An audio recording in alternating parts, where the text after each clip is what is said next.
Bueno, siendo 7 de la mañana y para empezar con la puntualidad, entonces mi nombre es Cristian Camilo Agudelo, yo soy residente de medicina interna. El día de hoy traemos un estudio de casos sobre imitadores del lupus y mis asesores para esta charla fueron el doctor David Vélez y el doctor Carlos Horacio Muñoz, el servicio invitado reumatología. Entonces, para empezar, vamos a empezar a presentar el caso. No pretendo entregar una historia clínica, entonces vamos a hacerlo de forma más didáctica. Entonces, se trata de un masculino de 60 años, residente acá en el área metropolitana. Este caballero tiene varios antecedentes importantes. Un antecedente de un lupus diagnosticado en el 2009 que debutó con un compromiso renal. Al parecer, desconocemos pues como los otros dominios de compromiso de su enfermedad. En cuanto al perfil inmunoserológico reportado en la historia clínica de su seguimiento reumatológico, hablan de unos ANAS 1 en 640 con un patrón moteado, unos ENAs con un antirro mayor a 200, una antila de 19,77, un anti-swing negativo, y recalco también anti-DNA de doble cadena negativo, con unas crioglobulinas negativas e inmunofijación en suero negativo para monoclonalidad. Adicionalmente, el antecedente de un SAF secundario a partir de un tromboembolismo pulmonar no provocado en el año 2018 con el siguiente perfil: un anticoagulante lúpico con un ratio de 1,4, en ese momento tomando warfarina, y con un IgG positivo para antibeta 2 glicoproteína 1 y anticardiolipinas IgM reactivos débil ambas. Adicionalmente, una enfermedad renal crónica, la cual está clasificada en la historia como G3, y secundaria una glomerulopatía membranosa que discutiremos más adelante, la cual está reportada como una nefritis lúpica versus un compromiso renal por enfermedad de depósito Fabry. Cuanto a otros antecedentes, el paciente tiene hipertensión, diabetes, hipotiroidismo, esquizofrenia, hiperplasia prostática y un antecedente de una neumopatía crónica no estratificada.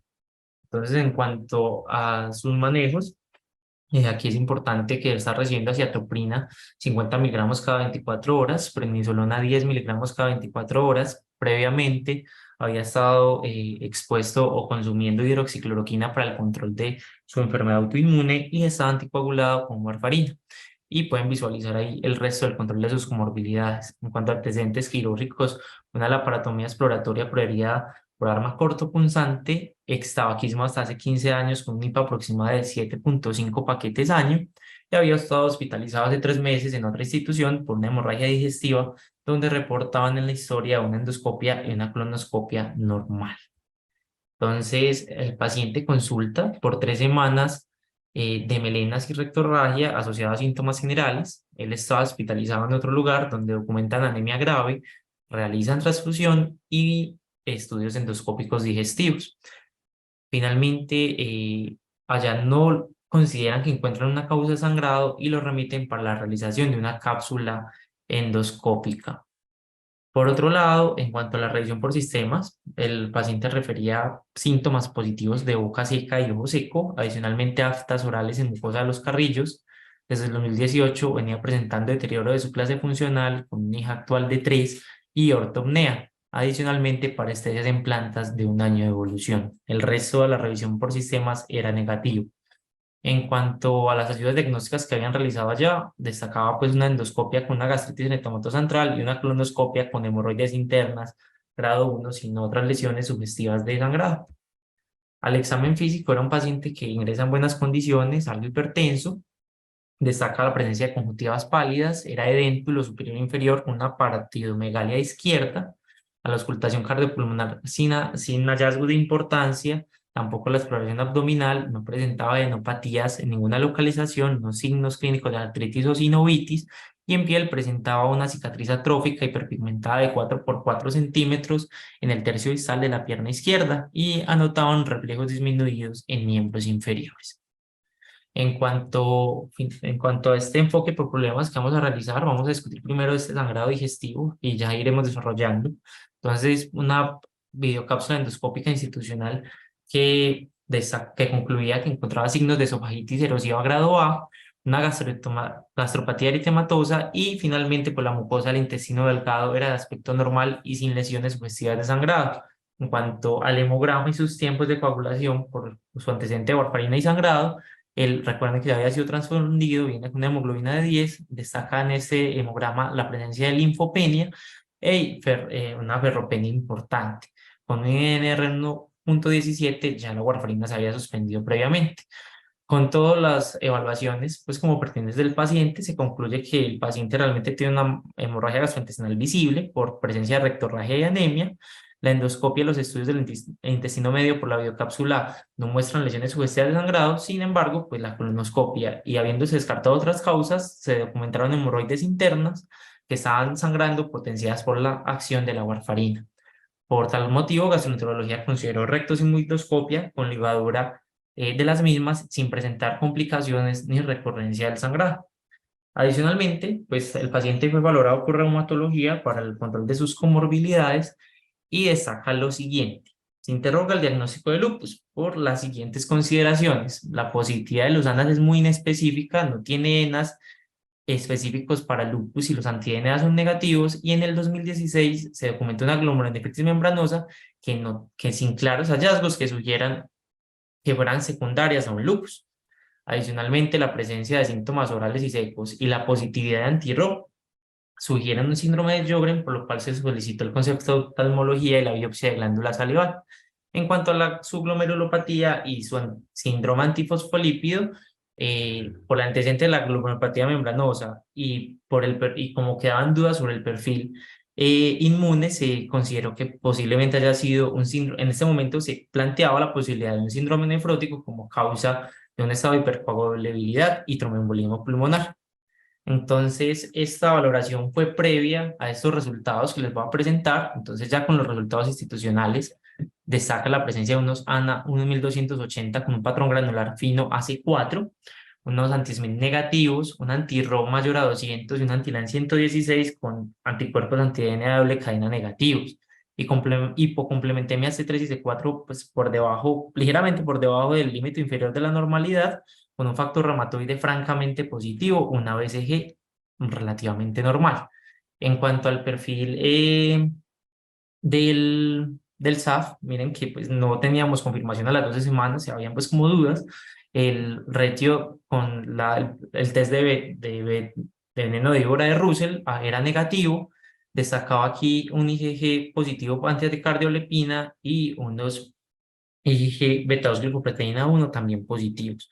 A nivel renal, la proteinuria de 24 horas ya de 454 miligramos con una buena diuresis, sin hipoalbuminemia, una función renal que estaba estable respecto a los asobados conocidos basales, sin trastornos hidroelectrolíticos excepto por una hipocalcemia leve y sin manifestaciones clínicas, y un uroanálisis que no era patológico con un sedimento inactivo.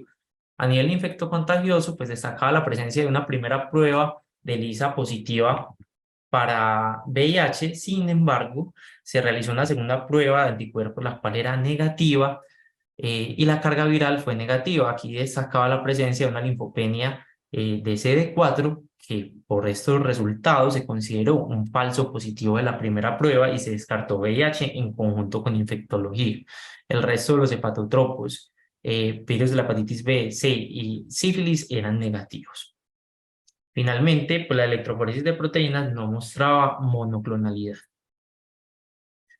En la valoración por oftalmología, pues ellos destacan la disminución de la agudeza visual con predominio en el ojo derecho, este ojo derecho que tenía signos de retinopatía diabética grave, y adicionalmente un test de Schirmer con un ojo derecho de 4.5 milímetros, lo cual es positivo y confirmaba la presencia de ojo seco.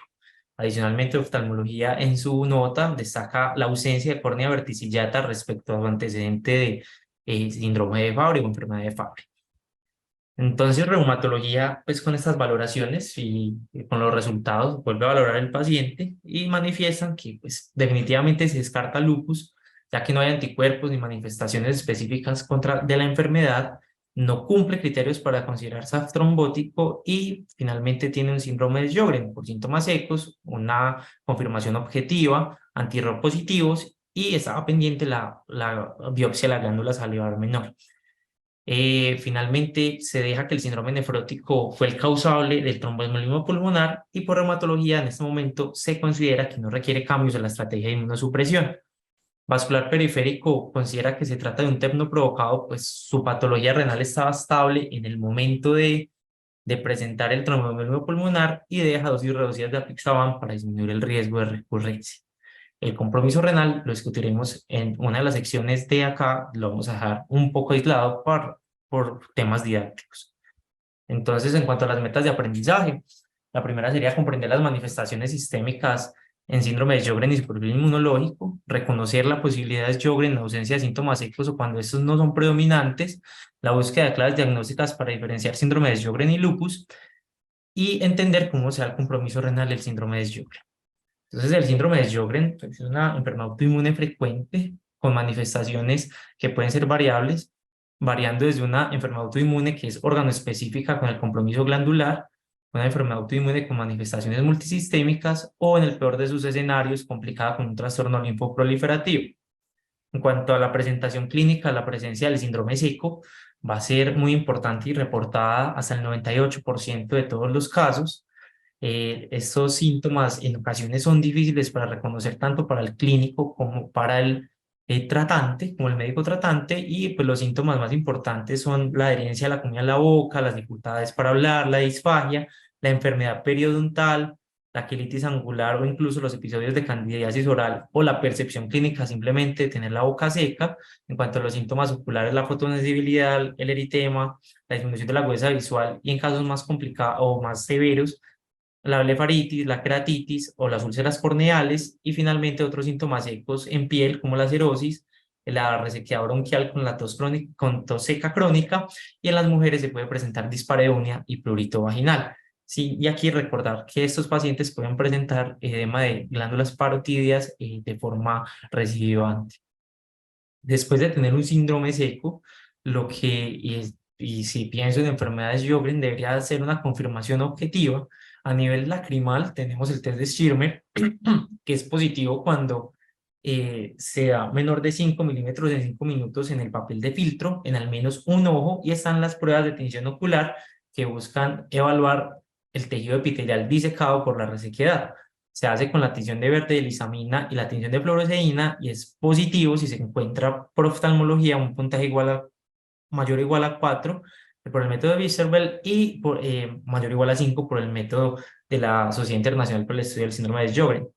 Finalmente, en cuanto a la disfunción glandular de la glándula salival, tenemos la cialometría que se hace mediante el test de flujo estimulado no estimulado, en el cual simplemente se evalúa la producción espontánea de saliva en 5 a 15 minutos y es positivo si es menor o igual a 0,1 mililitros minuto. Y otra de las pruebas que están como descritas son el uso de gamografía de glándulas salivales con tecnesio 99, el uso de la cialografía o la ecografía de las glándulas salivales. En cuanto al compromiso multisistémico, vamos a empezar cefalocaudal.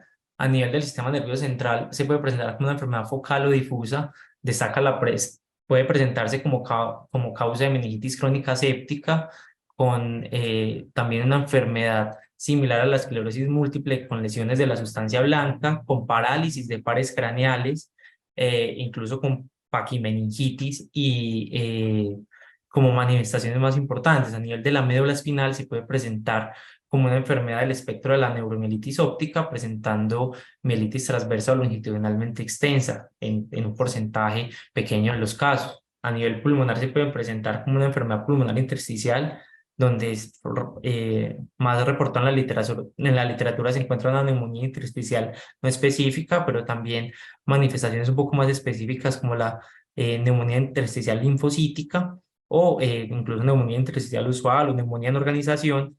Sin embargo, pues lo que más destaca la literatura es que hay mayor compromiso incluso bronquial, con engrosamiento de las paredes bronquiales e incluso atrapamiento aéreo.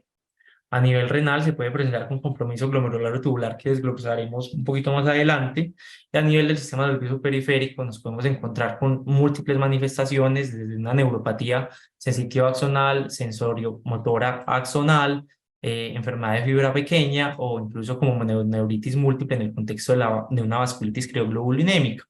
A nivel vascular, entre el 10 al 20% de los casos pueden tener un síndrome, pues pueden presentar fenómeno Renault o pueden presentar hipertensión pulmonar, lo cual son manifestaciones también graves o que pueden hacernos confundir con otras enfermedades como la esclerosis sistémica. A nivel articular es común la frecuencia de artralgias inflamatorias, poliartritis, simétricas, no erosivas, residuantes, que por la alta frecuencia de presentación con factor reumatoide positivo nos puede confundir con artritis reumatoide, compromiso muscular con miositis y mialgias, Y finalmente las manifestaciones cutáneas, siendo como la más específica la eritema anular, o en el espectro de una vasculitis crioglobulinémica con la presencia de una púrpura palpable. A nivel hematológico, hasta el 30% de los pacientes presentan citopenias eh, con anemia, linfopenia, leucopenia, neutropenia, trombocitopenia. Y aquí es muy importante también destacar es que miren que si pensamos en lupus, estos pacientes potencialmente podrían cumplir criterios clasificatorios. Recordemos que esta enfermedad puede ser primaria cuando no está acompañada de otras enfermedades autoinmunes o puede complicar el curso de otras enfermedades del tejido conectivo, como lo es el lupus o la R, pero cuando acompaña a otra enfermedad suele presentarse solamente como síntomas secos. Entonces, ¿qué hace difícil esta enfermedad? Que precisamente estas manifestaciones son ampliamente variables, que estos síntomas secos pueden preceder, perdón, estas manifestaciones sistémicas pueden preceder la aparición de síntomas secos y que, pues como ya les había mencionado, para el paciente y para el clínico en ocasiones es difícil identificarlos. En cuanto al curso de la enfermedad, tenemos presentaciones que suelen darse al momento del diagnóstico, como los síntomas secos, el compromiso constitucional. Estos pacientes se caracterizan también por un síndrome de desgaste o fatiga crónica, lo cual pues, es muy inespecífico y hace que nos podamos confundir en el diagnóstico. Y miren que el compromiso del sistema nervioso periférico, la enfermedad renal, el compromiso pulmonar y muscular suelen presentarse en evoluciones más tardías de la enfermedad. En cuanto ya pues habiendo pensado en las manifestaciones de síntomas secos, sistémicas y habiendo confirmado de forma objetiva, hay que demostrar un origen autoinmune de la enfermedad para ser atribuido al Sjögren. Entonces, lo primero, lo tenemos dos formas. La primera sería la determinación de los títulos de anticuerpos, donde el anticuerpo más importante van a ser los anti-Ro, que van dirigidos anti Ro52 o Ro60. Estos, sin embargo, tienen una sensibilidad que es cuestionable, 45% y hasta 70% en las cortes como eh, pues como en algunas cortes, y la especificidad realmente es cuestionable. Antes se consideraban los anti-La de forma aislada como importantes, pero ahora esto con los nuevos criterios no va más. Por otro lado, pueden presentar positividad para andas en más del 80%, factor reumatoide en el 50% de los casos, crioglobulinas en el 10%, hipocomplementemia del 10 al 25%, y puede presentarse incluso con hipergamaglobulinemia monoclonal, que puede darse como un MGUS o una gamapatía monoclonal de significado incierto en el 20% de los casos. Es importante destacar que estas últimas tres manifestaciones se asocian con el riesgo de presentar linfoma en el futuro. Por otro lado, la otra forma es de confirmar el origen autoinmune es mediante la cialodenitis focal linfocítica, que es demostrar el infiltrado o agregados de linfocitos en el tejido glandular por el score focus. Un foco se denomina como una infiltración de 50 o más linfocitos en distribución perivascular o periductal en tejido glandular de al menos 4 milímetros cuadrados. Es decir, si yo encuentro al menos un foco, uno de esos agregados, confirmo el diagnóstico por el patrón histológico de cialodenitis focal linfocítica, lo cual es muy específico en la enfermedad. Otras manifestaciones de la glándula salival pueden ser la cialodenitis crónica no específica, la crónica esclerosante o la inflamación granulomatosa.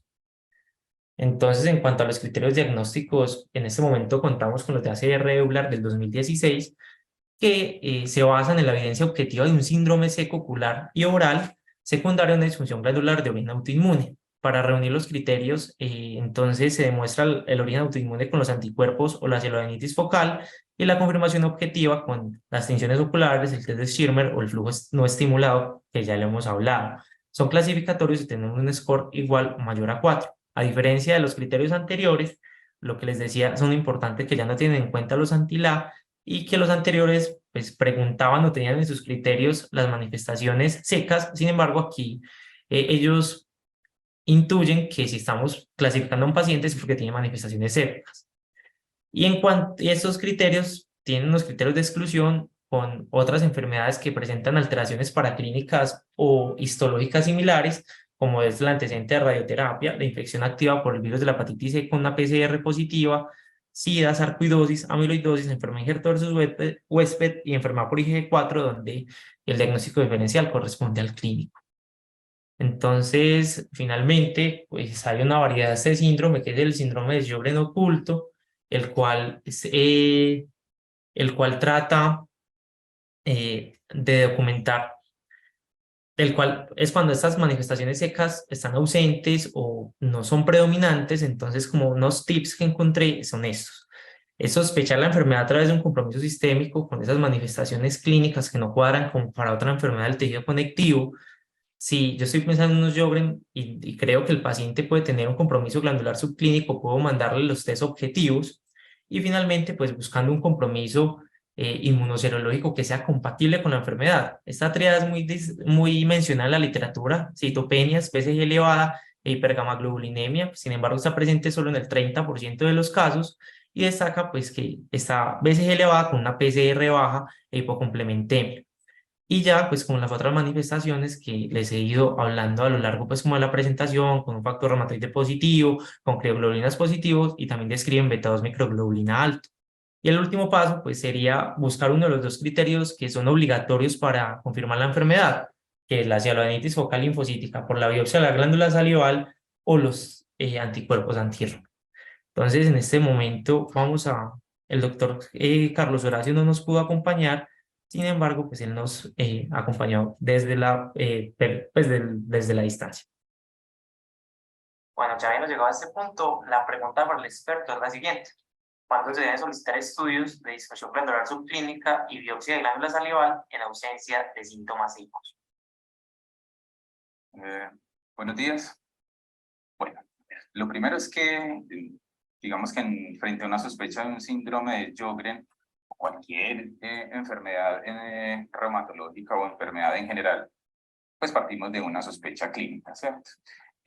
Los síntomas secos son los que clásicamente son orientadores a un síndrome de Sjögren en un contexto epidemiológico, digamos que sugestivo. Entonces, la mayoría de los pacientes solicitamos pruebas inmunoserológicas y utilizamos pruebas de función glandular o pruebas histológicas si tenemos síntomas. El problema de los síntomas secos es lo inespecífico de los mismos y realmente son poco sensibles. A veces no logramos preguntar bien por estos síntomas, el paciente no entiende las preguntas o el paciente realmente no se da cuenta que tiene síntomas secos. Si tuviésemos algún tipo de manifestación clínica que dentro de su enfoque incluyera el síndrome de Sjögren como causa por fuera de los síntomas secos, digamos que ahí pudiésemos llegar a evaluar funcionalmente e histológicamente las glándulas salivales para ver si están disfuncionantes y nos apoyan la sospecha de un síndrome de Sjögren. O si tenemos a un paciente que por algún motivo se le hayan hecho algún estudio inmunoserológico en cualquier enfoque o en otra enfermedad reumatológica y tenga un perfil que sugiera un síndrome de Sjögren, pudiésemos recurrir a estas otras ayudas para tratar de confirmar el diagnóstico. Pero en general partimos definitivamente desde una sospecha clínica. Bueno. Entonces, bueno, en este punto ya lo resolvimos, y para continuar con la presentación vamos a iniciar con la segunda parte. Cuando hablamos de lupus y Sjögren, vemos que comparten mecanismos genéticos, epigenéticos, hormonales y ambientales, los cuales van a generar alteraciones en la inmunidad celular y humoral con la activación de linfocitos T, células dendríticas presentadoras de antígeno. Sin embargo, yo creo que la célula diana o la célula más importante en ambas enfermedades va a ser la activación del linfocito B. La interrelación de todos estos factores, algunos autores plantean que puede llevar a un síndrome de Sjögren o un síndrome o un lupus eritematoso sistémico. Partiendo de esto y reconociendo esas vías comunes y las dificultades que tenemos en el diagnóstico, vamos a empezar con una de estas conclusiones. Los títulos positivos de ANAS o factor reumatoide se asocian con un diagnóstico erróneo en pacientes que serán clasificados posteriormente como síndrome de Sjögren. Esto lo mostró este estudio, un estudio realizado en Los Ángeles por la doctora Rasmussen y su grupo. Fue un estudio de cohorte prospectivo con cerca de 1.200 pacientes, los cuales en un centro de experiencia evaluaban de forma consecutiva a pacientes con síntomas secos que tuvieran o no tuvieran antecedente de enfermedad del tejido conectivo. Ellos buscaban identificar qué factores podían retrasar o confundir el diagnóstico del síndrome de Sjögren. Entonces ellos cogían a estos pacientes y les preguntaban si sufrían alguna enfermedad autoinmune, les preguntaban si sufrían AR, lupus o esclerosis sistémica. El 44,6% dijo que sí, y de estos entonces se evaluaban los criterios diagnósticos por reumatólogos expertos. Aquí, y muy llamativo, se descartó una enfermedad autoinmune de estas tres en el 75% de los casos, y miren que hasta en el casi 35% de los casos, una de estas enfermedades fue clasificada posteriormente como un síndrome de Sjögren primario en pacientes que venían con síntomas secos.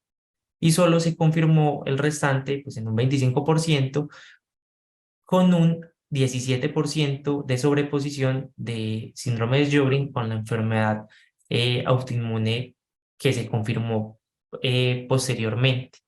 Y en cuanto a los pacientes que decían que no tenían ningún antecedente y que venían por síntomas secos, ellos encontraron un síndrome de Sjögren del 43%, un 55% pacientes con un síndrome seco que no era secundario a un síndrome de Sjögren, que me parecen pues unas estadísticas que son muy significativas, y solamente encontraron pues otra enfermedad autoinmune en el 1% de los casos. Y cuando analizamos esto por diagnóstico o por antecedente, veamos cómo la artritis reumatoide se descartó en el 73% de los casos. Quiere decir que los pacientes con artritis que venían con diagnóstico de artritis reumatoide fueron posteriormente clasificados como síndrome de Sjögren primario en el 36,1% de los casos, y la tasa de sobreposición PAR que ellos encontraron en este caso fue del 20%. Cuando miramos lupus, vemos que se descartó lupus en aproximadamente, pues también muy similar a lo que pasó con AR, también en un 66% de los casos, y ellos clasificaron al 30% de estos pacientes como síndrome de Sjögren primario y encontraron una tasa de sobreposición del 21%. En cuanto a esclerosis sistémica, tuvieron una menor tasa de descarte, fue casi el 50%, y clasificaron a los pacientes que venían con un diagnóstico de esclerosis sistémica, realmente tuvieron Sjögren en el 18,7% de los casos. Cuando ellos analizan sobre todo el lupus y las características como clínicas de estos pacientes, les recalco acá que pues, 51 de 52 pacientes con diagnóstico confirmado tenían unos ANAS positivo, pero miren que 96 de 113 pacientes con diagnóstico descartado también lo tenían positivo. Si bien los ANAS positivos sí fueron predictores de tener un verdadero lupus, miren que no es un hallazgo específico de la enfermedad. Y pues no traigo la imagen, pero cuando hablamos de AR pasa lo mismo con el factor reumatoide. Entonces ellos concluyen algo que pues, ya venimos sabiendo, pero que quiero dejar muy en claro, es que la presencia de ANAS o factor reumatoide positivo no son específicos de lupus ni de AR, y cuando estamos pensando en el diagnóstico diferencial debemos buscar otros anticuerpos específicos, como hablar el anti-Smith, que es específico de lupus, los de doble cadena, o en caso de AR, buscar los antipéptidos citrulina.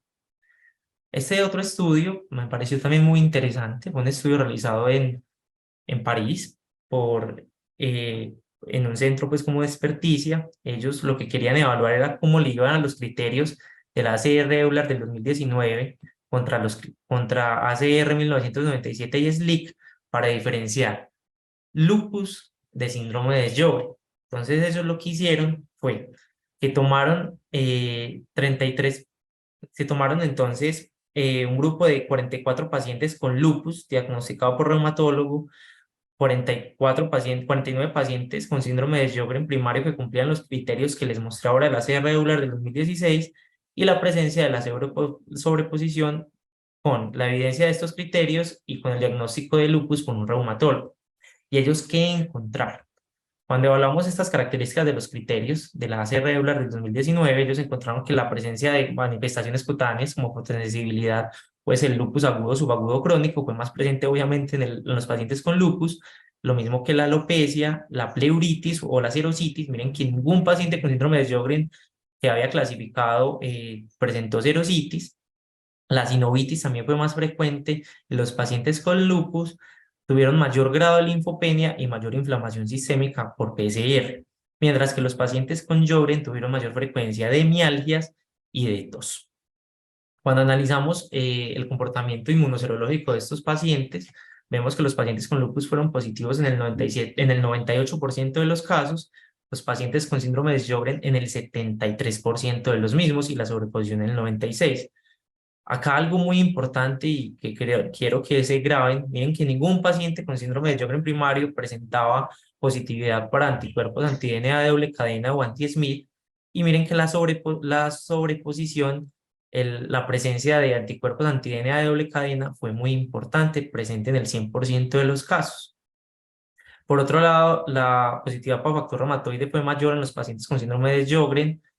Ambos presentaron anticuerpos antifosfolípido. La hipocomplementemia fue más importante en lupus, y en síndrome de Sjögren pues tuvo mayor presentación de hipocomplementemia C4.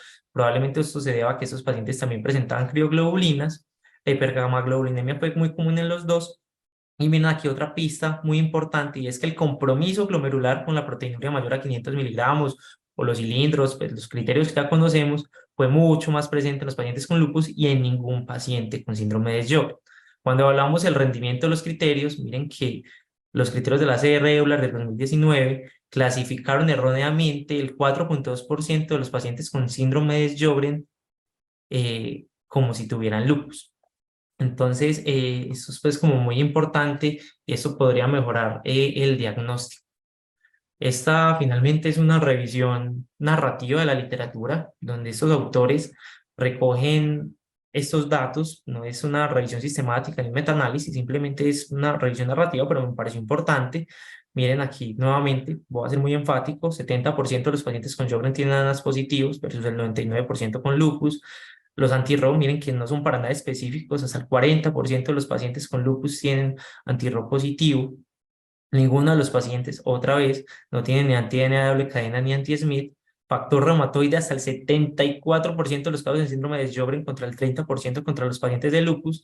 Las crioglobulinas sí pueden ser más frecuentes en el síndrome de lupus. Y miren aquí que la hipocomplementemia no es rara en los pacientes con síndrome de Sjögren y puede predecir también compromiso renal. Cuanto a las características clínicas, los pacientes con Sjögren primario suelen tener una edad más avanzada y presentar con mayor frecuencia parotiditis. Entre las conclusiones de esta charla, de esta parte, les quería mostrar que un porcentaje variable de pacientes clasificados como lupus en realidad tendrán un síndrome de Sjögren primario. Miren que hasta el 35% de los pacientes que venían de atención primaria a una clínica de reumatólogos expertos tenían en realidad Sjögren, y miren que con los criterios ACR fue solo del 4%. La presencia de anticuerpos anti-Smith anti-DNA de doble cadena son específicos de lupus y nos permiten sospechar la sobreposición. Y miren que finalmente el compromiso cutáneo, la serositis, la sinovitis, el compromiso glomerular y un mayor grado de inflamación sistémica son más asociados al lupus. Ya habiendo entonces finalizado esta segunda parte, yo les quiero pues traer la participación del doctor Carlos Horacio. Bueno, para esta sección la pregunta es la siguiente. Entonces vamos a recordar al paciente en ingreso: hombre de 31 años, con diagnóstico de lupus en el 2009, con un compromiso renal, al parecer por una glomerulitis membranosa asociada a su lupus, con un perfil inmunoserológico, con dos ANAS 1,640, con anti-RHO y anti-LA positivo, Smith negativo y anti-DNA negativo.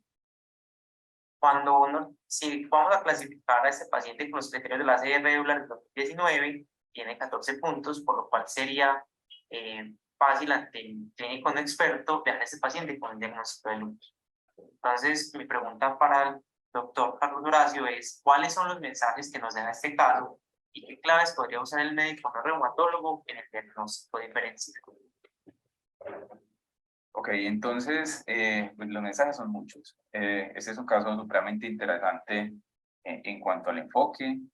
Lo primero es que muchas cosas no son lo que parecen, como en este caso. Y por eso, algo que yo siempre les insisto es en que uno tiene que dudar de todo. Tiene que dudar de los diagnósticos previamente realizados a los pacientes, si fueron hechos por otros colegas y especialmente si fueron hechos por uno mismo. Entonces, siempre dudar y confirmar los diagnósticos, y qué claves se debe llevar el médico no reumatólogo para el diagnóstico diferencial de este paciente que se pensaba que tenía lupus y finalmente lo que tiene es un síndrome de Sjögren primario. Entonces, digamos que hay 4 pistas que se deben tener en cuenta. Uno, las características epidemiológicas. Entonces, recuerden que el lupus es una enfermedad que se presenta especialmente en mujeres y en mujeres en edad fértil. Recuerden que la relación es un caso de lupus en hombre por cada 9 mujeres. Entonces, estamos hablando de un hombre de 61 años, entonces definitivamente no es el grupo epidemiológico donde uno usualmente sospecha de entrada que tenga un lupus. Entonces, primera cosa para pensar en un diagnóstico alternativo. Dos, las manifestaciones clínicas. Entonces, el paciente no tenía manifestaciones clínicas específicas de lupus, tenía manifestaciones en específicas y hallazgos, especialmente hallazgos paraclínicos, pero no había alguna manifestación en piel típica de lupus o algo claramente sugestivo de lupus. Entonces, si no tengo manifestaciones típicas de una enfermedad, pues tengo que ampliar mi espectro de diagnósticos diferenciales. Después, el perfil inmunoserológico. Entonces, en lupus tenemos positividad de múltiples autoanticuerpos, muchos de ellos inespecíficos como los ANA y los anti-RO, pero siempre tenemos que estar atentos para darle peso al diagnóstico de lupus de la positividad de los anti-DNA, de los anti-SM, más la hipocomplementemia y un contexto clínico adecuado. Entonces, si usted tiene anticuerpos inespecíficos y tiene manifestaciones inespecíficas en un grupo poblacional donde usualmente no se presenta el lupus, lo primero que usted tiene que pensar es que el paciente no tenga lupus.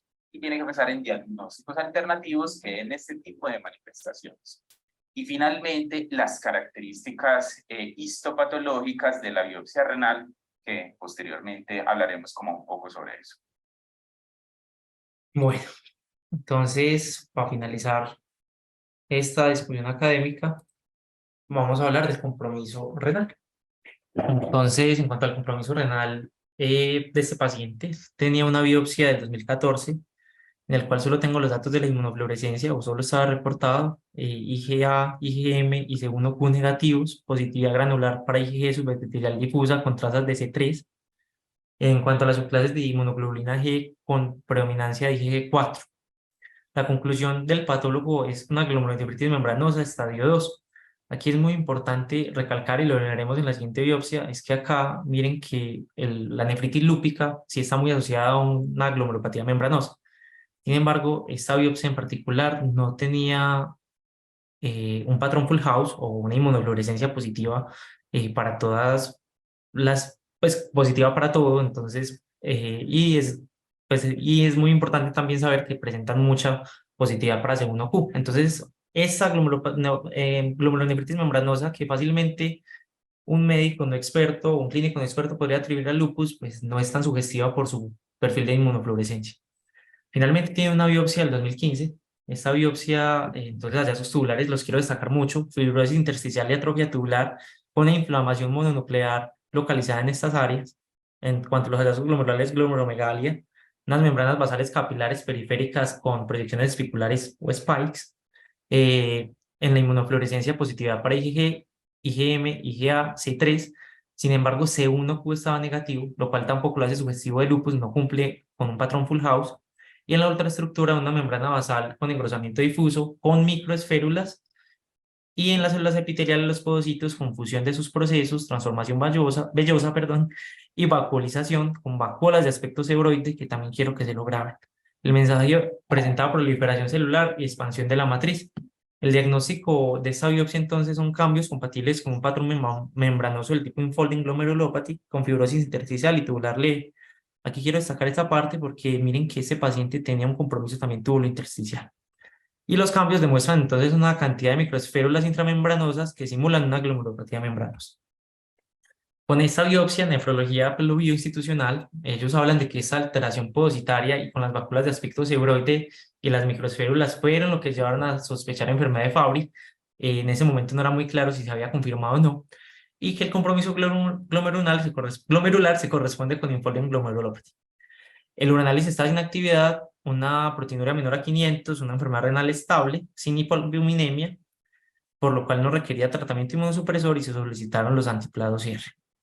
Reumatología, entonces, refiere que con la primera biopsia esto era una glomerulopatía en principio primaria y de tipo membranoso, por el engrosamiento de la membrana basal, los spikes, los depósitos granulares de IgG con predominio de IgG4, y que la segunda biopsia pues, es compatible con podocyte folding glomerulopathy, que pueden encontrarse en el contexto de una glomerulopatía membranosa primaria o secundaria síndrome de Sjögren. Aquí la segunda parte que quiero pues, como mencionar era que la presencia de vacuolas seborroides sugerían Fabry, sin embargo se confirmó que se había sido estudiado y tenía una actividad alfa-galactosidasa normal y que estos hallazgos eran más sugestivos a toxicidad crónica por hidroxicloroquina. Aquí entonces finalizar que este diagnóstico diferencial de lupus Sjögren es importante porque pues, le quitamos al paciente la warfarina, sabemos que no se beneficia de hidroxicloroquina y pues vamos a tener tratamientos específicos. Entonces ahora el compromiso renal en síndrome de Sjögren se da aproximadamente en el 10% de todos los pacientes. Usualmente se presenta no al momento del diagnóstico, sino durante el curso de la enfermedad, más temprano con la presentación tubulointersticial y un poquito más tardío con el compromiso glomerular. Finalmente es este compromiso tubulointersticial por la infiltración de linfocitos B y T el más frecuente, con 2/3 de todas las biopsias representadas. Lo más común es que se presenten con una acidosis tubular renal distal, con hipercalciuria y poscitraturia que llevan a nefrolitiasis y nefrocalcinosis. Pueden presentarse también como nefritis subintersticial aguda o nefritis subintersticial crónica, que yo creo que el paciente también la tenía por los cambios de atrofia y fibrosis y como trastornos hidroelectrolíticos aislados en el contexto de un síndrome de Gitelman-Bartel, incluso un síndrome de Fanconi adquiridos. El compromiso distal es más frecuente y el compromiso proximal es mucho más infrecuente. Pues esto es muy asintomático, suelen presentarse de forma asintomática, por lo cual sugieren hacer tamizaje cada 6 meses con uranálisis, electrolitos, GAP urinario y gases venosos.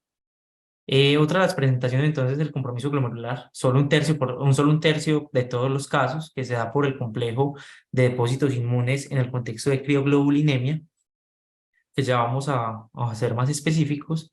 Y en cuanto al pronóstico, sabemos que el cuadro intersticial se asocia más a requerimiento de terapia de reemplazo renal, mientras que la enfermedad glomerular tiene eventos adversos en el pronóstico de la supervivencia del paciente porque suelen complicarse con el linfoma. Una presentación más rara de compromiso renal es la presencia del linfoma renal en el menos del 5% de los casos. Entonces, brevemente, pues la glomerulonefritis membranoproliferativa asociada a crioglobulinemia es el compromiso más importante en las biopsias y el que está claramente como determinado con Sjögren. Se encuentra en el 5 al 30% de todos esos compromisos histológicos y es la segunda causa de glomerulonefritis no membranoproliferativa no asociada a virus de la hepatitis C y la principal causa reumatológica. Estos pacientes si no son asintomáticos, se presentan similar a cualquier síndrome nefrítico y como les había dicho, se asocia a la presentación del linfoma. En cuanto a los hallazgos histopatológicos, tenemos la presencia de proliferación y expansión mesangial, que es pues, como característica, el engrosamiento de la membrana basal glomerular y el signo del doble contorno, y finalmente los crioprecipitados de inmunoglobulina con crioglobulina con los trombos de IgG y IgM. Miren que pues estos hallazgos no fueron los visualizados en el paciente y el paciente tenía crioglobulinas negativas. En cuanto a la nefropatía membranosa, es el menos del 10% de todas las biopsias. Con esta en particular tenemos problemas para asociarla al síndrome de Sjögren, dado que es una glomerulopatía muy frecuente en el adulto y siempre que la queramos asociar, en teoría deberían descartarse otras causas secundarias o el origen primario, y por eso pues los anticuerpos antiplados R, y la biopsia finalmente puede mostrar engrosamiento de la pared capilar, proyecciones de membrana basal glomerular SPICE, que la presentaba el paciente, depósitos granulares de inmunoglobulina G, IgG4, la cual presentaba el paciente en la primera biopsia. En cuanto a los compromisos, pues aquí como lo que han encontrado las diferentes series, miren que pues el compromiso tubulointersticial es el más importante, seguido por la crioglobulinemia, y estos son otros hallazgos que se han asociado, pero no se conoce la causalidad. Entonces, para finalizar, les traigo esta diapositiva en la cual les quiero hablar de la glomerulopatía por invaginación podocítica o podocyte infolding glomerulopathy, que es un patrón histológico que se está describiendo en el 2008 por un grupo japonés. Ellos reportaron inicialmente 25 casos en los cuales coexistía la formación de microestructuras en la membrana basal glomerular engrosada por la presencia de microtúbulos y microesferas, que los tenía nuestro paciente, puede presentar formación de spikes, y en la ultraestructura se pueden ver los clústeres o grupos de microesférula y la presencia del borramiento de los procesos de los podocitos y la invaginación sobre la membrana basal glomerular. Es importante, hasta el momento hay 44 casos reportados en la literatura, la mayoría asociados a enfermedades del tejido conectivo como lupus y síndrome de Sjögren. Aquí en Latinoamérica hay un caso reportado en Buenos Aires, de hecho con hallazgos muy similares a los de la biopsia de nuestro paciente, y se discute ahora si se trata de un nuevo patrón histológico o una nueva entidad glomerular. Y aquí muy importante, miren que ante la microscopía de luz es similar a una glomerulititis membranosa o incluso puede confundirse con una glomerulosclerosis focal y segmentaria. Por los hallazgos y por la revisión de la literatura, yo creo que el paciente realmente sí tenía un compromiso glomerular por Sjögren y que estaba presentando este tipo de glomerulopatía. Entonces aquí pues lo de la propuesta del grupo japonés. Y bueno, eso sería todo. Vamos a colocar la última participación del doctor Carlos Horacio. Patrones han sido encontrados en estudios observacionales sin clara causalidad. En la experiencia del servicio de reumatología, ¿cuáles son las conclusiones respecto a los demás tipos de compromiso glomerular? Es decir, por ejemplo, una nefropatía membranosa. Entonces, bueno, como ya se mencionó, digamos que cuando uno tiene un paciente con un síndrome de Sjögren confirmado o con sospecha y tiene compromiso glomerular, tiene que estar seguro de que ese compromiso glomerular no se ha explicado por otra condición, debido a que en Sjögren realmente cuando hay compromiso renal, lo más frecuente es que haya compromiso túbulo intersticial y no compromiso glomerular. Definitivamente el compromiso glomerular más frecuente es la glomerulopatía membranoproliferativa, usualmente en presencia de una crioglobulinemia asociada a síndrome de Sjögren. Recuerden que el síndrome de Sjögren es la causa reumatológica más frecuente de crioglobulinemia y de vasculitis crioglobulinémica. Pero cuando tenemos otras formas de compromiso glomerular, por ejemplo la glomerulitis membranosa, tenemos que hacer un estudio muy juicioso de esos pacientes para estar seguros de que esa membranosa no sea explicada por alguna otra condición reumatológica número 1, por alguna otra enfermedad que se asocie a nefropatía membranosa o que sea una nefropatía membranosa primaria. Las características histológicas, especialmente los depósitos de los diferentes isotipos de las inmunoglobulinas y las fracciones del complemento, pues le ayudan a uno a pensar más en que sea una primaria, donde usualmente hay predominio de IgG, especialmente IgG4, o cuando hay poca representación en cuanto a los isotipos de las inmunoglobulinas o las fracciones del complemento. Entonces, si tenemos menos fracciones, sería tal vez un poco más compatible con una membranosa por el Sjögren versus un full house que pensaríamos más en lupus. Y en esos pacientes, pues dependiendo de esas características, digamos que evaluar los anticuerpos contra el receptor de fosfolipasa 2 pensando en una primaria, digamos que sería aún más importante dada la infrecuencia de este compromiso. Definitivamente, al igual que pasa en el resto del mundo, nosotros no vemos con frecuencia compromiso glomerular en síndrome de Sjögren por fuera del contexto de una membranoproliferativa con crioglobulinemia, pero sí hemos visto casos, y de hecho hace poco tuvimos un caso de una membranosa, específicamente por el Sjögren, donde hicimos todo el ejercicio diagnóstico, clínico, inmunoserológico, histopatológico, y nuestra conclusión fue que era una membranosa por el Sjögren. Entonces, yo creo que termina siendo más un diagnóstico de descarte de otras asociaciones para uno poderle dar peso a que efectivamente sea secundario al síndrome de Sjögren. Listo, bueno, ya habiendo terminado pues con esa parte, les agradezco por la participación y pues quedo atento a las preguntas o retroalimentación. Bueno, en el chat hay unas preguntas, entonces, ¿cómo diferenciar síndrome de sobreposición del seronegativo síndrome de Sjögren? Pues usualmente cuando el síndrome de Sjögren complica otra enfermedad autoinmune sistémica, pues lo que predomina son los síntomas secos y no manifestaciones sistémicas del síndrome de Sjögren. Es decir, que si uno tiene muchas manifestaciones sistémicas en ausencia o unos síntomas y con presencia de síntomas secos, pues hay que intentar, como decía el doctor Carlos Horacio, mirar si hay manifestaciones específicas de lupus en este caso, como para pensar que está con una sobreposición con Sjögren. Pero como les decía anteriormente, el síndrome de Sjögren, que complica otra enfermedad autoinmune, suele presentarse más solo como síntomas secos. Hay otra pregunta que es respecto a la gamografía. Pues la gamografía está pues como entre las ayudas diagnósticas que se pueden utilizar e incluso aparecían en los criterios previos. Sin embargo, pues su papel por la propia disponibilidad, que es muy poca en la ciudad, no es como de mucha utilidad realmente en la práctica clínica. Y la cialometría, pues realmente es un test que es relativamente fácil de hacer, solamente que necesitamos un grupo pues que esté entrenado para el test de flujo de salival no estimulado. Bueno, y existe una asociación entre títulos de anti-RO 52 y manifestaciones extraglandulares, puntualmente renales. Eh, Cuando pues miran las series, usualmente el Sjögren puede presentarse con positividad para anti-RO 52 y RO 60 hasta el 60% de los casos, e incluso en ocasiones puede ser negativa la primera prueba y luego ser positiva la segunda, y si se ha asociado realmente que la positividad ante uno o el otro prediga, perdón, algunas otras manifestaciones, y con el caso de RO 52 sí se ha asociado al compromiso renal. Cristiano, felicitarte por la presentación, hiciste muy buen trabajo y este caso clínico definitivamente es muy importante para el médico general y para el médico internista porque uno lo ha visto en la consulta externa, también los pacientes que han remitido al hospital, donde todavía el concepto de ANAS positivos para algunos clínicos embolata, ¿cierto? O sea, hace que se lleven, que se conduzcan a diagnósticos de lupus cuando realmente el paciente no tiene lupus, empezando pues porque sabemos que los ANAS son positivos en un porcentaje de la población general, siendo pacientes también sanos, por eso es tan importante también de ANAS, y también que son positivos en una serie de enfermedades reumatológicas e incluso no reumatológicas que pueden desorientar bastante al clínico. Entonces, que hayas traído esta viñeta clínica como tan aparentemente sencilla y a la vez muy compleja también por el compromiso renal que tuvo,